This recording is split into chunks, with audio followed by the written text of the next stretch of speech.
로마서 1장 30절로 31절 받들어 봉독합니다. 비방하는 자유, 하나님께서 미워하시는 자유, 능욕하는 자유, 교만하는 자유, 자랑하는 자유, 악을 도모하는 자유, 부모를 거역하는 자유, 우매한 자유, 배악하는 자유, 무정한 자유, 무자비한 자라. 아멘. 오늘은 보편적인 죄의 증상이라는 제목을 가지고 두 가지로 본문을 나누어서 은혜를 받도록 하겠습니다. 첫 번째, 수평적인 죄, 능욕. 수평적인 죄, 능욕. 두 번째, 수직적인 죄, 배악. 수직적인 죄, 배악. 오늘 본문에는 악에 대하여, 죄에 대하여 기술하고 있습니다. 그 가운데 30절에 비방하는 자유, 하나님께서 미워하시는 자유, 능욕하는 자유, 교만한 자유, 자랑하는 자유, 악을 도모하는 자유, 부모를 거역하는 자유. 이 30절에 나열된 죄의 증상들은 수평적인 관계 속에 나타나는 대부분의 죄들입니다. 죄는 여러 가지로 나타나는데 수평적인 인간 관계 안에서 사람과 사람 사이에서 나타나는 어떤 기만적인 것, 태만적인 것, 아니면 교만적인 것, 오만적인 것, 거만적인 것, 이런 기만, 태만, 거만, 오만에 관한 것들이 나타나는데 이러한 것을 대표하는 용어 중에 하나가 능욕이라고 할 수가 있습니다. 능욕이라는 것은 뭐냐면 헬라어로는 피보디스라는 것입니다. 피보디스. 우리가 그 비슷한 발음으로 여름에 어떤 그 화장실의 냄새를 없애는 향료 또는 뭐 그러한 여름에 뭐 수분을 좀 어느 정도 제거하는 것, 이런 것들이 느낌이 비슷한 제품들도 나오고 있습니다만 오늘 본문에 나오는 휘보디스라는 것은 능욕을 표현하는 단어입니다. 능욕이라는 것은 무엇이냐면 인간 관계를 훼손하는 모든 악한 행위, 인간 관계를 손상시키고 깨뜨리는 모든 행위를 능욕이라고 합니다. 그래서 능욕은 인간관계를 훼손하는데 여기에는 사람들에게 상처를 줄 수 있는 것들, 또 기만하는 것들, 또 교만하게 구는 것들, 오만한 것들, 거만한 것들, 이른바 칼바르트가 표현한 인간의 4대 죄악이 전부 다 이 능욕 안에 들어갑니다. 사람들을 욕보이는 것, 그리고 멸시하는 것, 그리고 기분 나쁘게 하는 것, 그리고 상처를 주는 것, 이것이 전부 다 피보디스에 해당하는 죄들입니다. 우리 인간들은 본의 아니게 움직이는 흉기로서의 역할을 할 때가 많습니다.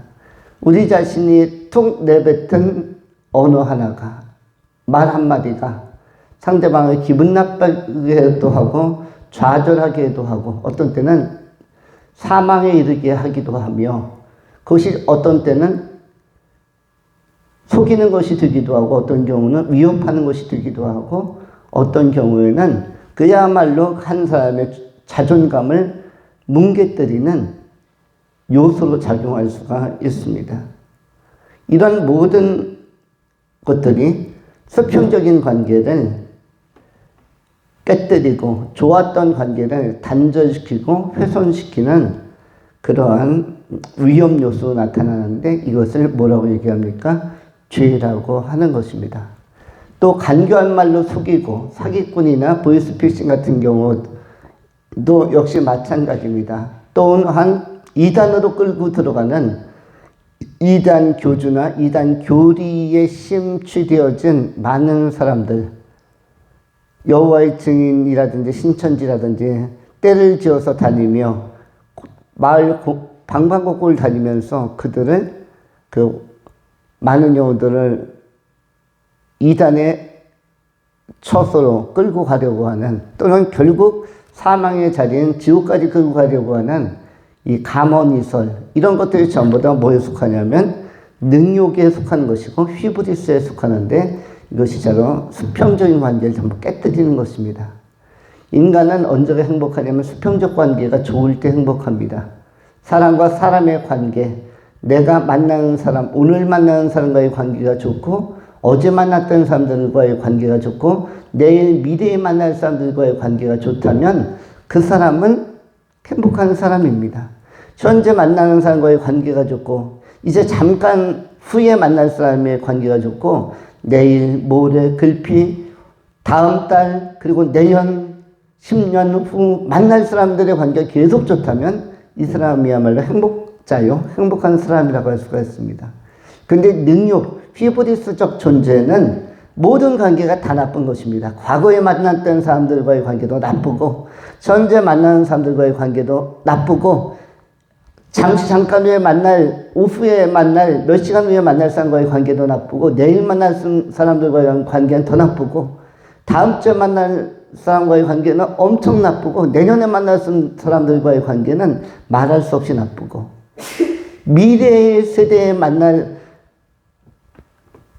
그 미지의 사람들과의 관계가 너무나 나쁘다. 그렇다면 이것이 휘브리스적 죄악의 증상 안에서 발생하는 요소라고 할 수가 있고 해악이라고 할 수가 있습니다. 그런데 인간들은 이 능욕적 요소를 다 가지고 있다는 것입니다. 다 좋은 관계여야 하는데 관계를 손상시키는 것이 아니라 회복시키고 관계를 재생시키고 재생산하고 재창출할 수 있는 더 나은 단계로 업그레이드 시키고 레벨업을 할 수 있는, 향상시킬 수 있는 쪽으로 관계 개선 쪽으로 가야 되는데 관계 퇴보 쪽으로, 단절적으로, 관계 단절적으로 간다라면 이것은 굉장히 가슴 아픈 일인데, 이것을 향하는 것이 무엇이다? 능욕적 요소, 인간에게 수평적으로 발생할 수 있는 휘브리스적 요소라는 것입니다.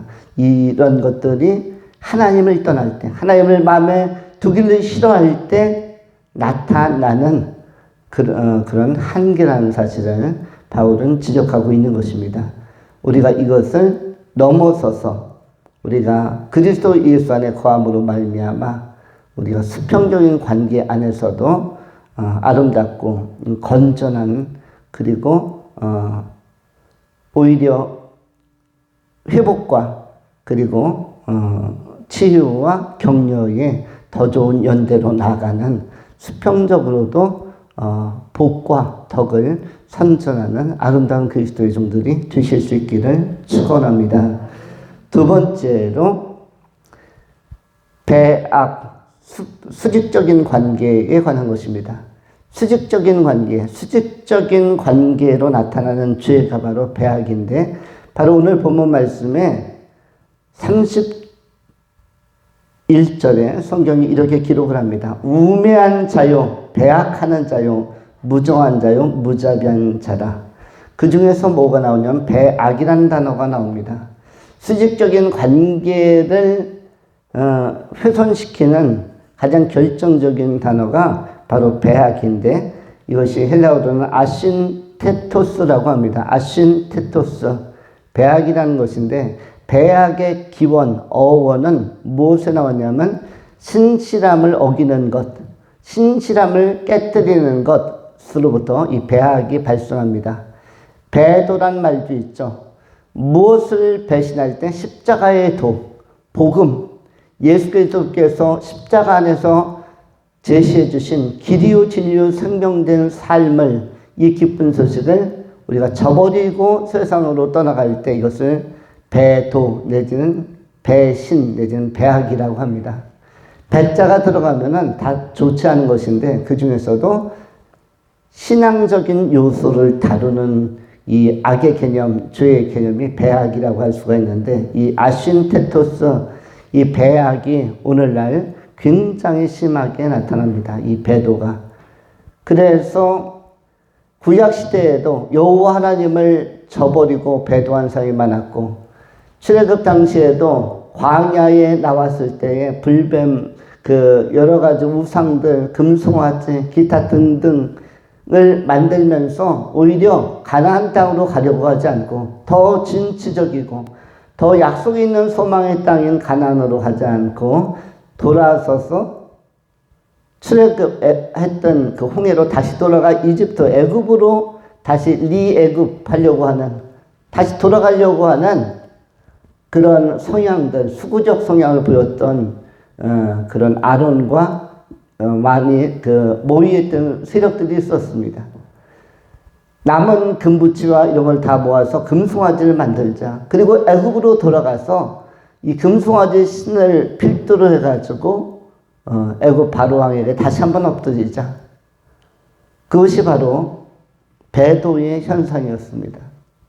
하나님께서 그 말씀을 지키는지 안 지키는지 신명기 8장에 기록된 바에 의하면 하나님께서 인간을 시험하기를 원하셨습니다. 왜냐하면 하나님께서 출애굽이라는 구원의 여정을 통해서 살리려고 했던 이 백성들이 과연 하나님을 경외하며 그 말씀을 따라서 바른 길, 옳은 길, 좁고 협착하지만 그리고 그 길이 익숙하지 않은 길이었음에도 불구하고 여전히 약속의 말씀을 따라서 가나안까지 갈 것인지를 하나님은 검증하기를 원하셨고, 그리고 시험하기를 원하셨습니다. 테스트하기를 원하셨습니다.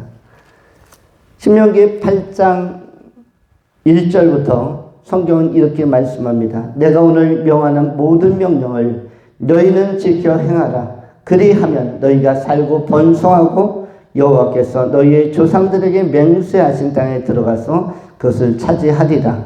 네 하나님 여호와께서 이 40년 동안에 네게 광야길을 걷게 하신 것은 기억하라. 이는 너를 낮추시며 너를 시험하사 네 마음이 어떠한지 그 명령을 지키는지 지키지 않는지를 알려 하심이라. 너를 낮추시며 너를 줄이게 하시며 또 너도 알지 못하며 네 조상들도 알지 못하던 만나를 네게 먹이신 것은 사람이 떡으로만 사는 것이 아니요 여호와의 입에서 나오는 모든 말씀으로 사는 줄을 네게 알게 하려 하십니다. 우리 하나님께서는 우리가 하나님의 말씀을 따라 살려가는 존재인지 아닌지를 검증하기를 원하셨고 알기를 원하셨습니다. 그래서 때로는 줄이게 하고 때로는 광야의 길을 걷게 하시고 때로는 좁고 협착하지만 약속의 길을 따르기를 원하셨습니다. 그러나 인간은 배악, 오늘 아신테토스적 성향과 죄성 때문에 바로 조금 환경이 나빠지니까 돌이켜 간신히 빠져나왔던 애굽 땅을 향해서 출애굽했던 그 땅을 다시 되돌아가려고 하는 리턴 애굽으로 회귀하려고 하는 이 본성들이 강하게 나타나는 것입니다. 그러면서 무엇이 깨집니까? 수직적인 관계, 하나님과의 관계가 깨지는 것입니다. 그리고 우상숭배라는 배도적 사상이 나타나는 것입니다. 오늘날 정상적인 복음을 받아들이고 정상적인 교회를 통하여 신앙생활을 하지 않으려고 하는 사람들도 역시 나름대로의 금송아지적 요소를 섬기는 것입니다. 그 금송아지적 요소가 보암직도 하고 먹음직도 한 그런 또는 신비적인 그런 이단의 교리들이라고 할 수가 있습니다. 신천지에 가면 어떤 화려한 것이 있습니까? 여호와의 증인에 가면 어떤 풍성한 것이 있습니까? 통일교에 가면 어떤 알찬 것이 있습니까? 아무것도 없음에도 불구하고 그 이단을 향하여 많은 사람들이 엄청나게 몰려들고 있습니다. 그러면 오늘날 크고 작음을 논할 수가 없습니다. 목회도 마찬가지입니다. 크고 작음을 논할 수가 없는 게 크게 다 좋다면은 그 수많은 이단들이 최고의 성공 사례가 되어야 하는데 결코 찬사를 보낼 수 있는 성공 사례는 되지 못하는 것입니다. 그 이단들의 집단에도 가면 찬송가도 펴놓고 말씀도 펴놓고 거기에 나름 강사들도 있고 뭐 목자라는 사람들도 있고 있겠거니와 그러나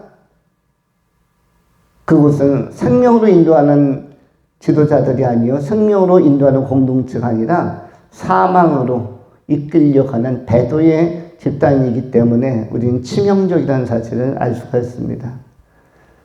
어느 시대나 창조적 소수 알곡이 필요한 것입니다. 출애굽의 과정에서도 잘 아시는 것처럼 결국은 모세, 여호수아, 갈렙 같은 창조적 소수만이 애굽에서 출발한 사람 60만 명 가운데 가나안 땅을 향해서 끝까지 경주할 수 있었고 좁고 협착한 생명의 대로로 나갈 수 있었던 것입니다. 이와 같이 오늘 이 시대도 마찬가지입니다. 시간은 지나 지금은 2025년을 통과하고 있지만 그러나 이 시대에도 상황은 마찬가지입니다. 하나님이 여전히 하나님의 말씀을 경외하는지 그렇지 않은지를 검증하기를 원하시는 것이고 오늘 이 시대를 살아가는 사람들도 우리가 순전하게 신앙적인 신실함을 다시 한번 회복해야 할 것입니다. 요한계시록에서도 첫사랑을 회복하라 라는 첫사랑을 잃지 말라는 말씀을 주고 있습니다. 그 교회들에게 너희가 한 가지 결정적으로 잘못한 것이 있다. 그것은 첫사랑을 너무 쉽게 잃어버리는 것이다. 라는 그 지적을 했습니다. 우리가 예수 그리스도 안에서 신앙적 첫사랑이 있었다면 이것을 우리는 잘 지켜가야 할 것입니다. 첫사랑을 지킨다는 것은 다른 것이 아닙니다. 창조주의 섭리에 잘 따르는 것입니다. 아담에게 있어서 첫사랑은 무엇입니까? 에덴 동산 안에서 창세기 2장 안에서의 삶을 그냥 살아가는 것입니다. 그런데 창세기 3장으로 가면서 첫사랑이 깨어지게 됩니다. 하나님과의 신실한 관계가 훼손되고 깨어지게 되어지죠. 말씀을 어김으로부터.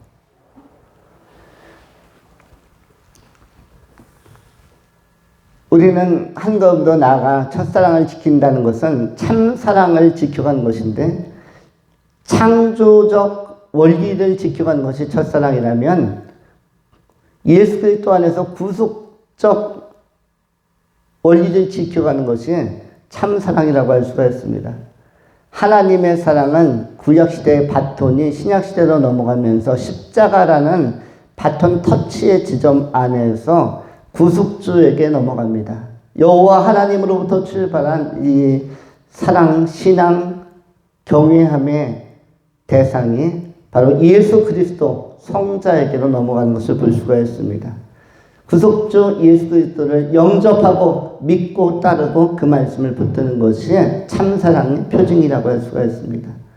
또한 예수 그리스도는 누구에게 자신을 위임하시고 또 누구를 기다리라고 하였습니까? 성령을 기다리라고 말씀해 주셨습니다. 보라, 몇 날이 못 되어서 성령이 오실 것이다. 그 성령이 오셨을 때 너희에 대하여 또 진리에 대하여 의에 대하여 증언하시고 말씀하실 것이다. 이렇게 요한복음 14장에서 성령께서 일하실 것과 활동하실 것에 대해서 성자 예수님께서는 말씀하셨습니다. 요한복음 14장 25절 26절에 성경이 이렇게 말씀합니다. 내가 아직 너희와 함께 있어서 이 말을 너희에게 하였거니와 보혜사 곧 아버지께서 내 이름으로 보내실 성령 그가 너희에게 모든 것을 가르치고 내가 너희에게 말한 모든 것을 생각나게 하리라. 성령께서 오셔서 너희를 깨우치고 보호해 주시고 은혜 베푸시고 지도해 주실 것이다라고 말씀하고 있는 것입니다. 보혜사 곧 아버지께서 내 이름으로 보내실 성령 그가 너희에게 모든 것을 가르치고 내가 너희에게 말하는 것들을 생각나게 하실 것이다. 우리가 예수 그리스도로 말미암아 시작되어진 하나님의 깊은 사랑 참사랑은 오늘날 성령을 통해서 또한 풍성함을 더할 수가 있는 것입니다. 이 시대에 우리가 아신테토스의 한계, 수직적인 범죄로부터 돌이킨다면 배악으로부터 돌이켜서 하나님과 참된 평안을 누리기 위해서는 성령의 도움을 구하며 예수 그리스도 앞에 다시금 나아가야 하는 것입니다.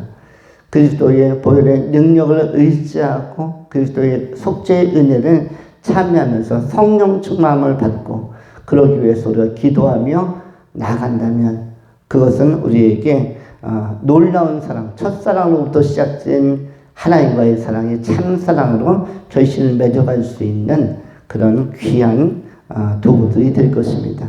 우리 삶의 모든 성도님들이 이렇게 성령 안에서 우리 하나님의 사랑을 참으로 경험하고 좋은 열매 맺어가는 귀한 종들이 되실 수 있기를 축원합니다.